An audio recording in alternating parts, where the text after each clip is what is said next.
আসসালামু আলাইকুম। সম্মানিত দর্শক শ্রোতা, অনেক কৃষক ভাই বলেন যে আমরা যখন সবজি লাগাই তারপর থেকে আমাদের ব্যাপকভাবে ঘাস উঠে যায় বা আগাছা উঠে যায়। আমরা ভালো একটা আগাছানাশক চাচ্ছি সেই মুহূর্তে। সুতরাং আমি আপনাদেরকে দেখাচ্ছি দুটা ওষুধ দেখাচ্ছি। এটা হচ্ছে কি পেন্ডেন্ট, এটা হচ্ছে অ্যামকো এগ্রিকালচারের, এটা 33 ইসি। এটা গ্রুপটা হচ্ছে পেন্ডি মিঠালিন 33 ইসি। আর এ পাশে দেখতে পাচ্ছেন অটোক্রপ কেয়ারের পানিটা।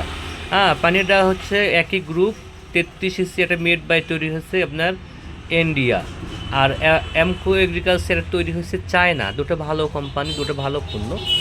এটা বাদে অন্য অন্য আগাছানাশক আছে। সুতরাং আমরা এটা কখন ব্যবহার করব, কোন কোন ফসলে ব্যবহার করব? বাংলাদেশে যত ধরনের সবজি আছে, আলু, পটল, বেগুন, সরিষা, পেঁয়াজ, রসুন, আপনার মরিচ, যত ধরনের সবজি আছে প্রত্যেকটি জায়গাতে আমরা একটা এই ছত্রাকনাশকটি ব্যবহার করতে পারবো।